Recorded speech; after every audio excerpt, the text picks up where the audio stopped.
Hello, this is Matt on the Moon Lambo channel.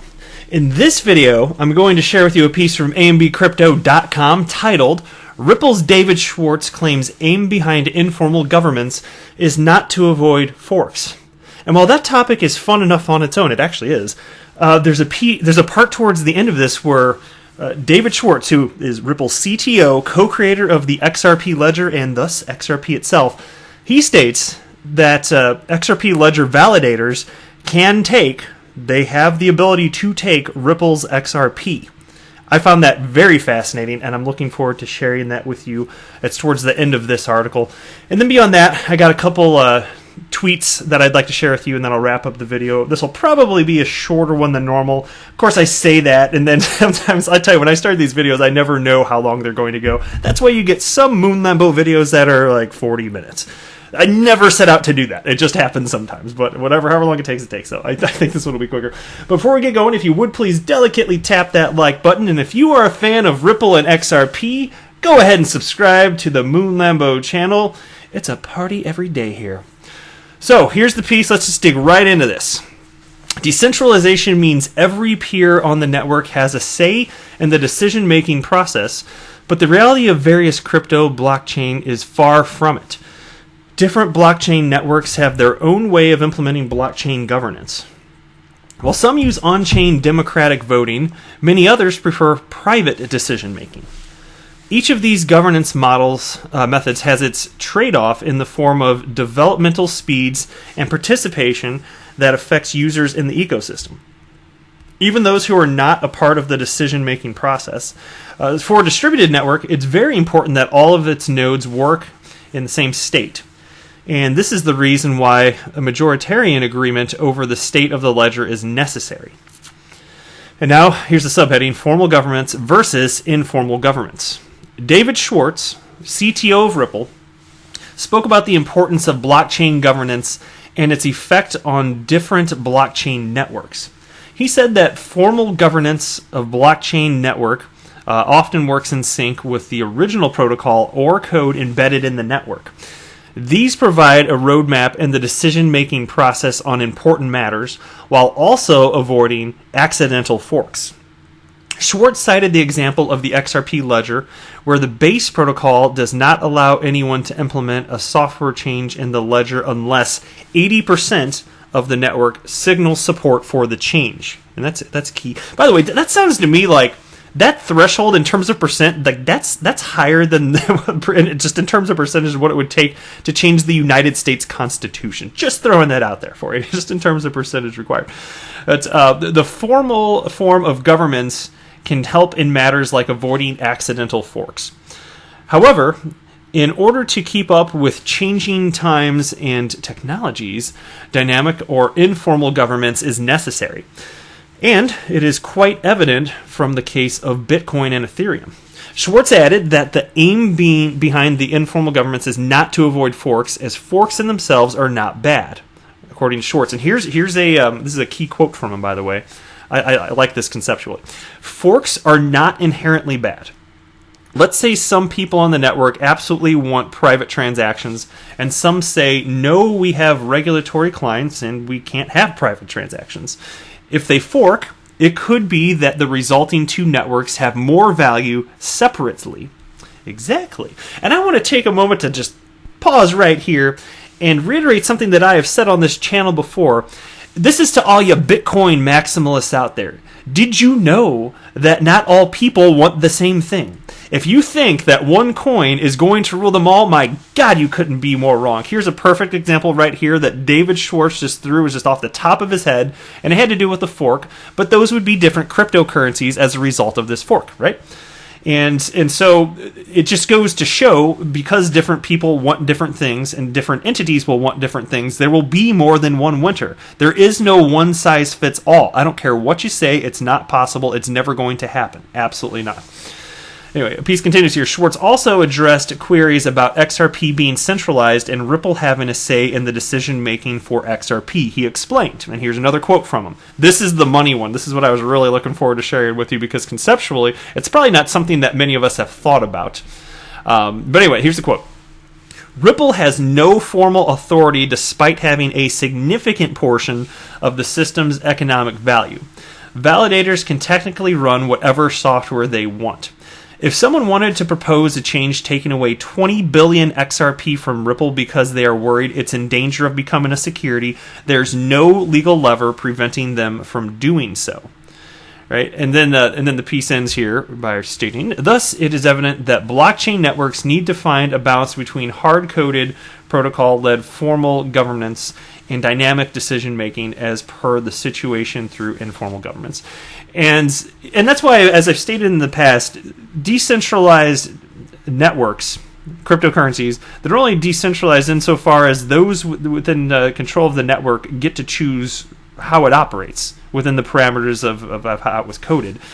And so if 80% want to change something that perhaps pretty much everybody that's listening to this would just think is completely wacky, like, for instance, taking XRP from Ripple, right? That's not cool. Not okay. Even if it's technologically possible, it's not something that's going to happen. You know what? I'd compare it to this. Think about it this way.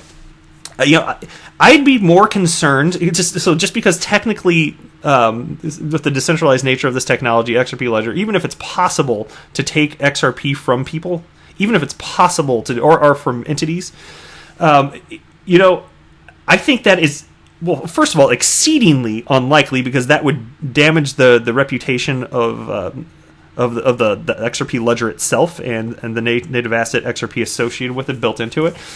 I think, so if that's a fear, and you're like, well, how do you even trust cryptocurrencies or distributed ledger technology if that type of thing can happen? Well, I'd say, okay, what kind of safeguards do you think you have in the rest of your life anyway? What about centralized, like governments, just governments in general? I'd be more afraid of a government coming to take my money than I would be that 80% of people with varying, like, mind you, all the validators out there, presumably they've got their own motives for why they're doing what they're doing. And are you really going to get 80% of them to collude, and to what end, and would it actually be beneficial for the network or not? So I'd be more concerned about a central authority doing something like a government coming to take money, whether it's via tax or actually coming to literally just snatch up what is in people's bank accounts. That sounds more reasonable to me, or more likely, not reasonable is the wrong word, but more likely than to have something, a network where it's decentralized, have legitimate value in the form of XRP taken away. So I'm not afraid of this. It's just, what kind of safeguards do you realistically expect to have in life? You can reasonably expect, I'm here in the United States, I reasonably expect that the government isn't going to just come in and take all the money in all of my accounts. Okay, reasonably I expect the same thing to be true here within the XRP ledger system. So that's my thoughts on it anyway. Here's another thread. Now this is obviously a heavy David Schwartz video here, all right? This is a really interesting Twitter thread. I'm only going to read part of it, though, just for the sake of time here. Let me jump in here. There were a few people participating. It was David Schwartz, and there's this guy named Nima who is posing most of the questions. He seemed more like if he's not a Bitcoin maxi, he may be, but then he's certainly anti-XRP, and so they're talking about, among other things, XRP centralization and the funding and operation of Ripple and all sorts of stuff. So here's the tweet. I'm going to jump in with David Schwartz at this one here.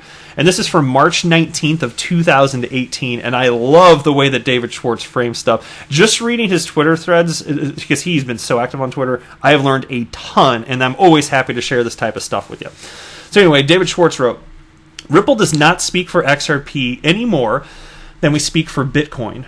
Ripple does speak for Ripple's vision for XRP. Nobody is bound by what Ripple says about XRP any more than they are by what anyone else says about Bitcoin. And somebody named April Cadabra wrote, I'm sorry, can you further clarify this statement? I want to make sure I'm not reading into it incorrectly. Thank you. And David wrote, don't take it too literally. We own a lot of XRP and fund most of the development and so on, but we don't own the network or have any special right to control XRP itself. Nima responded, and he's the one that's really anti-XRP, that's the problem.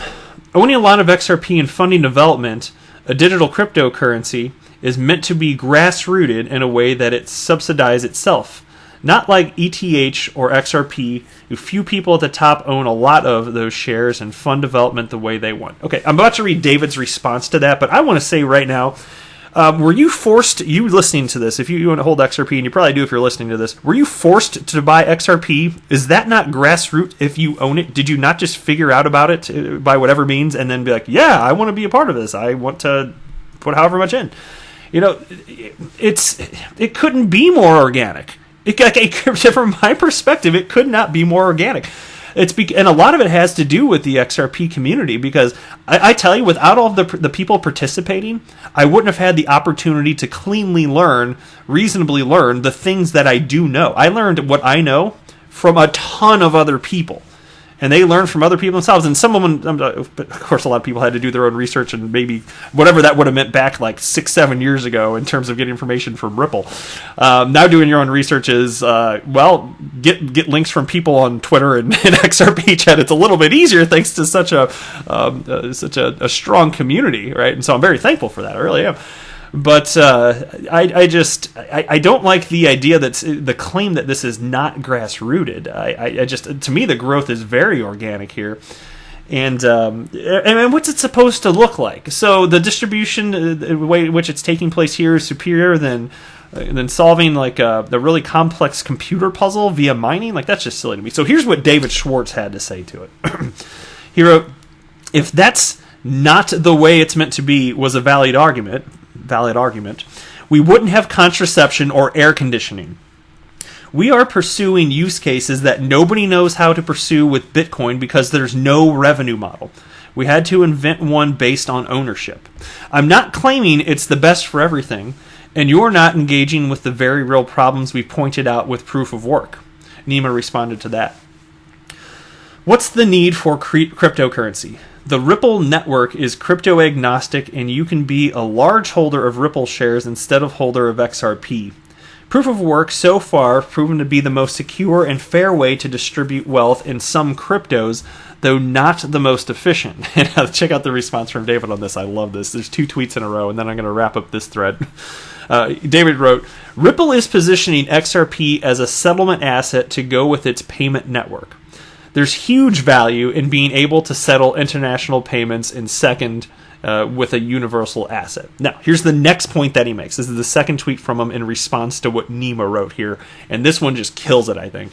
He writes, "And I see nothing fair in giving wealth to whoever has cheap/subsidized power or good ASICs." And he's referencing, of course, the GPUs that are used for mining. Anyway, and he writes, "And that's millions of dollars of value every day that Bitcoin created that gets sucked out of the ecosystem. Bitcoin has to produce that new value just for the price not to drop." Bam! It's just so silly to me, like that someone could still think that proof of work is superior in any way to the consensus mechanism is bizarre to me. And you can't argue with the speed. You can't argue with the cost savings. You can't argue with the energy efficiency. XRP is superior in those capacities. So they're trying to make the point that the distribution of the asset is unfair. Well, I don't think the distribution from proof of work is, quote, fair. It's just a solution, and it does something, and nothing is perfect in life. That's how I look at it. All right, last piece, and then I'm going to wrap up this video here. It's actually just a tweet. It's from Wise Crypto Ratings. They tweeted out, "Ripple CEO Brad Garlinghouse," is a quote apparently. Or no, this is what he said. It's not a quote here. "XRapid will hit 1 billion in volume by 2020. He did say that though. "It's good to see Ripple grow. However, we doubt it'll reach 1 billion if it keeps growing at the current pace. XRP Ledger would need 10 times that increase to hit that number." Okay, so to hit 1 billion, it needs to grow at an increased pace. Thank you, Captain Obvious. Like, what the... It's, the thing that troubles me, I appreciate if they're now pro-XRP super duper. They used to be really anti-XRP. They're supposed to be this true authority in rating all sorts of different cryptocurrencies, this or that, and it's just a joke. Their initial reports... they really trashed XRP, and they said a lot of false things, and they ended up changing their tune after they actually learned about it. And so I'm glad they came around super duper, but they have these opinions that are coming out when they don't have inside information that makes it reasonable to have such opinions. You don't know about the growth that Ripple is going through with the XRapid partnerships. You don't know when they're going live. You don't know what the scale is going to look like. And then you just state something that is just so inane from my perspective, which is, again, you wrote, we doubt it'll reach 1 billion if it keeps growing at the current pace. What is the purpose of even writing that? XRP Ledger would need 10 times increase to hit that number. Well, no, like, what the... I'll wrap up the video with that. Thank you so much for watching, everybody. I am not a financial advisor. Do not buy or sell anything because of anything that I say or write. That would be a very, very, very bad idea. Until next time, to the moon, Lambo!